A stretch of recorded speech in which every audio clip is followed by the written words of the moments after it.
defense, and it deals with photographs, and the state has instructed me that there was numerous photographs that they had access to, and they have narrowed it down to the ones they're going to proffer in response to the motion in limine, and I've asked them to share those with the defense so that we can get specific objections.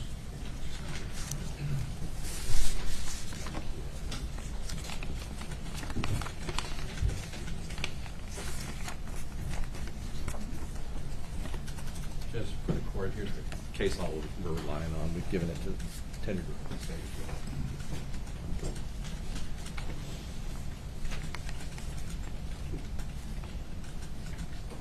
And Your Honor, my understanding of the law is our motion deals not only with the autopsy but crime scene photographs. My understanding was that the state was going to attempt to offer some of the crime scene photographs as well, depicting somewhat of the same issues that we have the issue with. So, I believe we have one of room 112 that involves victims. Okay. Well, I need to let's get specific and actually, show me the photographs, and then I can make rulings. So, it's your motion, so you want to go ahead and proceed after you've reviewed what they've tendered to you? yes, Your Honor. I mean, I could honestly, I could start now. Okay. And my co-counsel can review. I can start now because we are not, the substance of our motion is not that that some would be okay but others not. The substance of our motion is that none are okay. And so, if you'd like me to start, yeah, please. So, as the court knows, and the law has been pretty well settled for a long time, that a defendant who causes some sort of gruesome injury or death cannot be shielded from his actions under Rule 403. Our argument here, though, is that our client, the person on trial here, did not cause any of these injuries. He did not. Salvador Ramos caused these injuries, and he is not the person on trial. I only say that to start because that is it's one of the things that as litigators and criminal litigators we're used to is having that I guess that axiom of law. But in this particular case, and it's a very specific and different case, Adrian Gonzales did not shoot any child, did not kill any child. Now, what he's charged with is endangering. The endangering does not actually require, and in the elements, does not require them to prove that there was ever a death, right, or to prove that there was ever any injury, because as far as an endangering goes, it's not an element of proof that they have to make. Now, we agree, and we will stipulate that all of the children that are in the indictment were either killed or injured as listed in the indictment. It's not any matter of disputed facts. And one of the cases that we talked about in the motion in limine is Erazo versus State. And Erazo is particular. The language of Erazo is that an autopsy photograph they're not admissible solely to show that a person died. And so their language is, in other words, the relevance value of a photograph is to show appearance. The appearance of the dead fetus in this case was irrelevant. A crime scene photograph or an autopsy photograph is not admissible simply to show the death of the individual. Our position is that's all that these are. That's all they have relevance, is to show the death of. So now we're asking the court to do a 403 balancing test. The probative value in light of a stipulation is low, is extremely low. All they need is to show something that is not in dispute in the first place. But the prejudicial danger, as the court has viewed these photographs, the prejudicial danger is extremely high. This was a tragedy. And when we talk about prejudicial danger, does the court have some concern that it could affect a juror irrationally, to where the juror is not rationally basing a verdict on the actions of the defendant and whether or not the defendant committed the crime, but basing their verdict on the horrors of the photo? Again, we go back to the fact that Adrian Gonzales did not take a firearm, did not shoot any one of these children, We know who did cause these injuries and the deaths of these children. And so we're asking that the state not be allowed to do that. Now, I also know that in the law there is, it is typically that the state does not have to accept a stipulation from the defense. However, there are some exceptions to that. One of the exceptions is found in Temez, which is kind of a classic case, and that was a DWI case where the person had 9 prior DWIs. The defense was willing to stipulate that, hey, he's been previously convicted twice before to get to the felony jurisdictional aspect. And the court said, the prosecution at the time said, we don't have to accept that stipulation. They went ahead and put on 9 DWIs. And the court came back and reversed and said, look, there is no probative value in light of a stipulation that's going to establish the issue that you want to establish in the first place. There's only prejudicial danger after that. There's also a federal case, Old Chief, which dealt with the felon in possession of a firearm. Felon in possession of a firearm, the defendant in that case had been convicted of a sex offense against a child. The defense was willing to stipulate that he had been convicted of a felony for the purposes of felon in possession of a firearm. The state said, we don't have to accept the stipulation, and went ahead and presented the fact to the jury that he had been convicted of sexually assaulting a child. And the court came back again and said, at some point, if the prejudicial danger is so high and the probative value is so low, we do have to accept a stipulation in that sense. This is not an issue in contention or dispute. No one is disputing that Salvador Ramos went into this classroom and killed 19 children and injured 10 others, as well as killed 2 adults, which is not charged conduct here. No one's disputing that he did all of those things.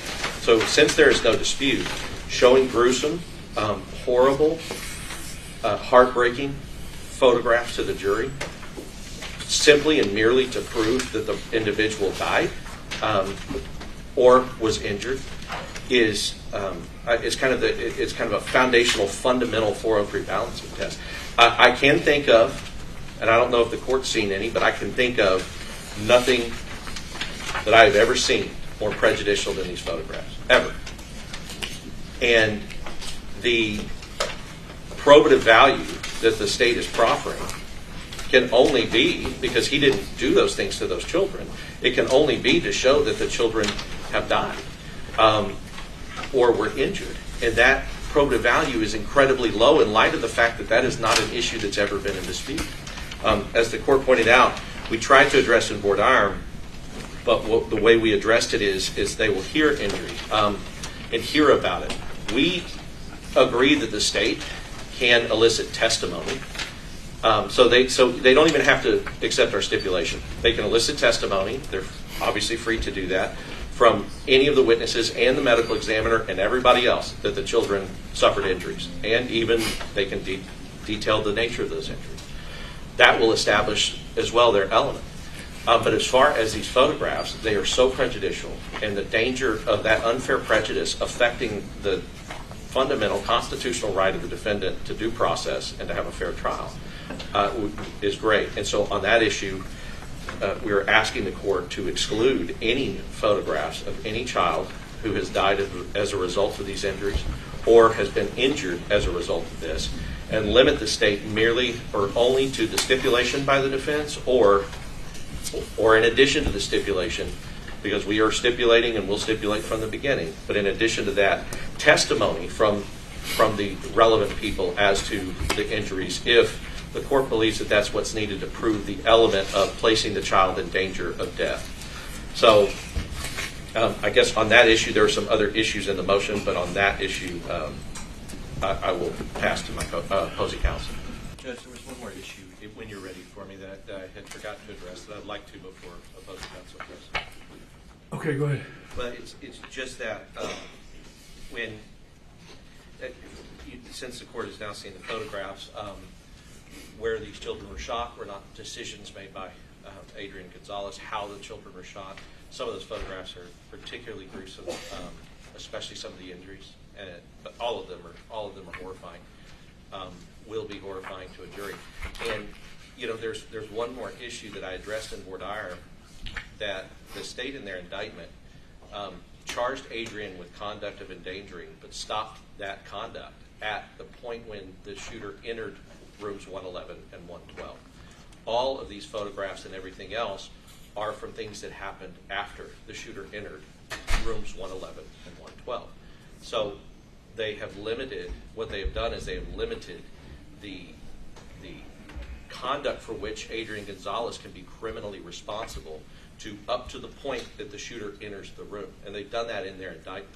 So if their argument becomes, well, these are somehow necessary for our proof, as we've said, they can discuss the fact that these children were killed and cause and manner of death.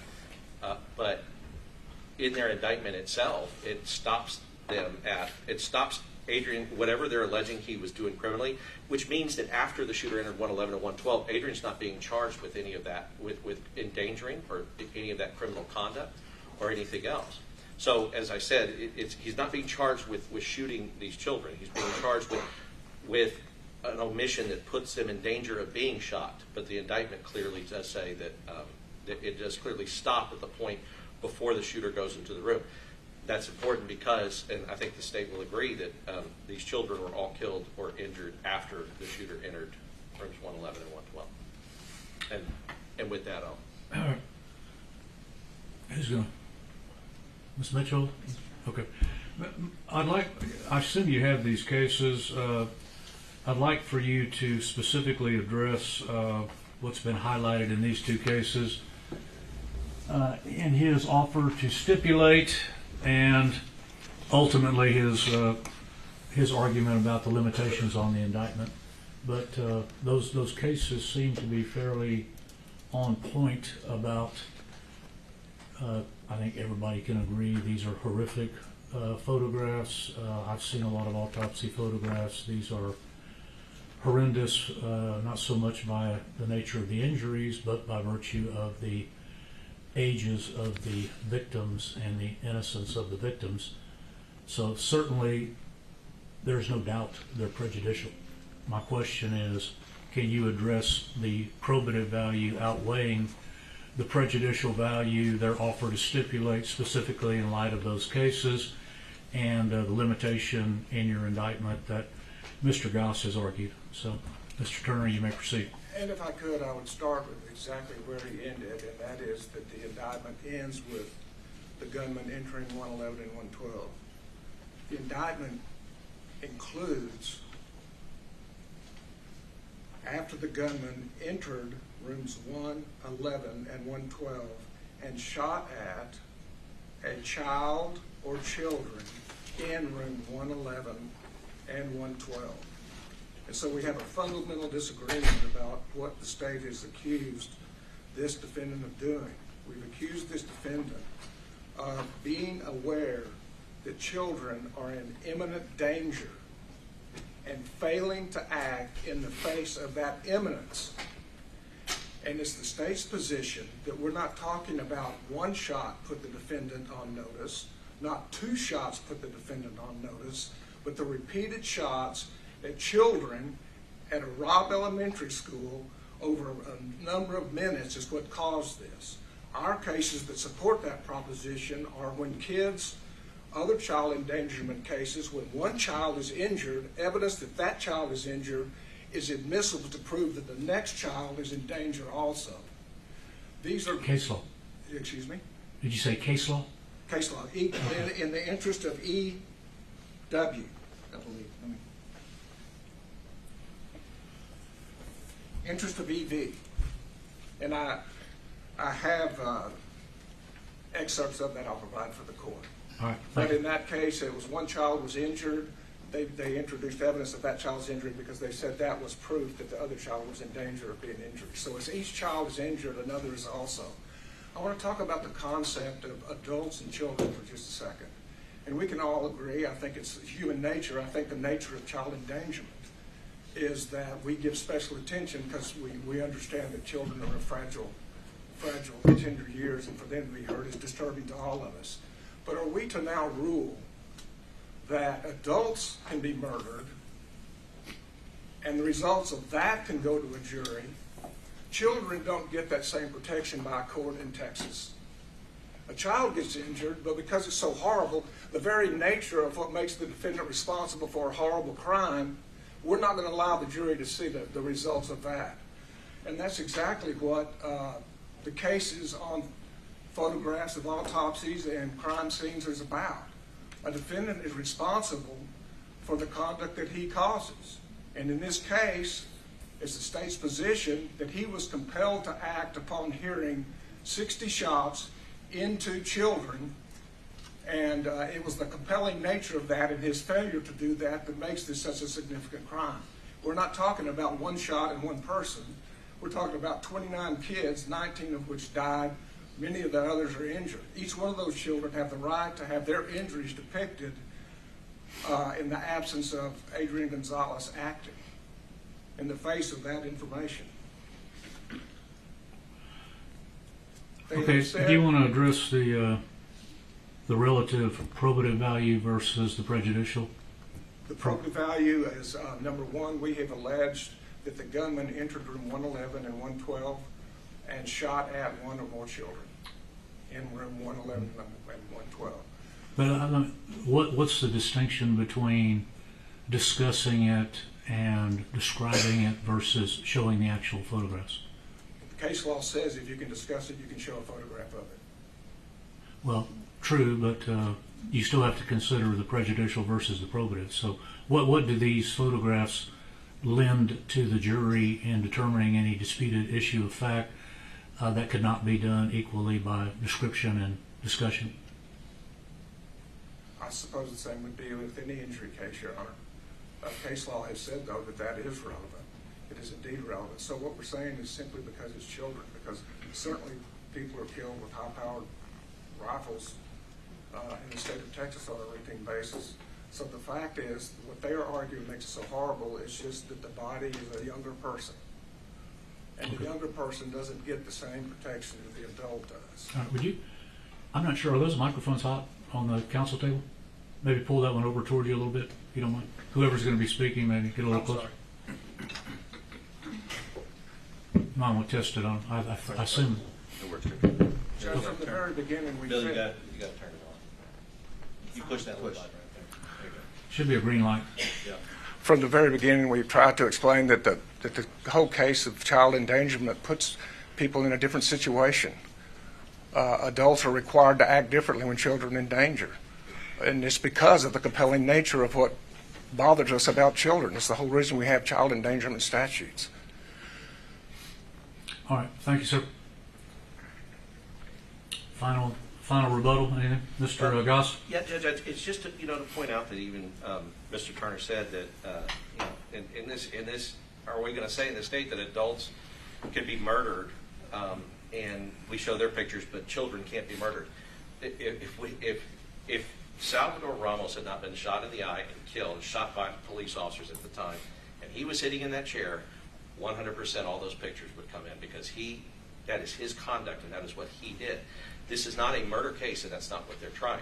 Their indictment has limited it, and because we're asking you to take those things into account, because a person who has actually done the things and made the choices of where to shoot the children, where to aim the gun, of what kind of gruesome injuries to inflict upon those child, regardless of what the state is alleging, they cannot say that Mr. Gonzales was like that he made those choices, because nobody else made those choices but the shooter. And then, as the court's saying, we are willing to stipulate, but additionally, every person who testifies will be able to testify as to the injuries, the death. That's the only probative value that it has, and the only other thing that it can do. Only other thing that it can do is inflame the passions of the jury, and as we said, it would. And as the court has seen in the evidence, it's one of the most gruesome and horrific things. And not only just if you just took each child, but in total, like all the children, the 19, especially in the autopsy, if you take and then multiple pictures of all the children, that adds up as well. And so, of course, what the state would say that is, I'm sure, is that, well, we can't leave a child out, so we need 3 pictures for 19 children, which then becomes this cascade of horror. And are we able to be sure that his due process rights won't be violated? Are we able to be sure that in that cascade of horror that that's not going to irrationally affect the jurors' minds and make them so angry at the defendant that they don't make their decision based on the law and the facts? All right, for the purposes of the opening statement, I'm going to deny the motion in limine. I'm going to find that my review of the photographs, that the probative does outweigh the prejudicial. However, I am not admitting the photographs at this time. Having gone through them, there are several that I may sustain an objection to, and they will not go to the jury. But for purposes of the opening statement, I am denying the motion in limine. But I'm reserving my right to exclude many of these photographs at the appropriate time. Yes, sir. May I approach with your cases? Yes, sir. Thank you. All right. Ladies and gentlemen, how many do we have on jurors? We have more? Okay, we have Yeah, the... it wasn't the sole thing of our motion, but I know that the court would like to get started. We believe that the state's going to offer testimony of how this emotionally, mentally affected. We just asked the court grant it now, and the state just be asked to approach before putting victim impact state testimony as far as emotional, like the emotional or the mental effect that this has had on the parents or on the children who survived or anything like that, which I think is pretty typical. This would be victim impact testimony. We're asking that be limited. That would be the other issue. Mr. Turner. Well, first of all, child endangerment is both physical impairment and mental impairment, and we do intend to bring experts to say how the children were mentally impaired, the survivors were mentally impaired. As to the impact on the parents, we don't intend to bring any of that in. It's not about impact. It's about were the children endangered. Mental impairment is one of the ways children are endangered, and that's the only reason for bringing it in, is to show the PTSD, the mental impairment from the event. Your Honor, I'll just in brief rebuttal. I have not seen, and we've looked, I've not seen any case law where mental impairment has been defined like that. Mental impairment is talking about, you're talking about like actual impairment of their mental faculties and processes, and being able to, it would be like an injury that caused it, not a psychological impairment, which definitely is terrible, but that has not ever been interpreted that I have seen, and I don't know any case law from the state that they can put on victim impact testimony and evidence about psychological and emotional impairment in order to make it fall under mental impairment in the endangerment statute. All right, for purposes of, as we all know, a motion in limine does not preserve any error, but I'm going to grant that motion in limine, and I'll ask the state to approach and proffer any of that testimony so we can have a hearing outside the presence of the jury as to its admissibility. Yes, sir. Anybody have any other matters before we bring the jury in for instruction? We have a few minutes to go to the restroom. And I do have one more issue that was part of the motion. And this is something that we typically talk about. It's a motion we typically do in that victims are, the word victim, these children are clearly victims. And of course, everybody at this table and everybody on the defense knows that every child who was hurt, the children who were not hurt, the children who were in different rooms are all victims. Every teacher there, every adult there, victims. However,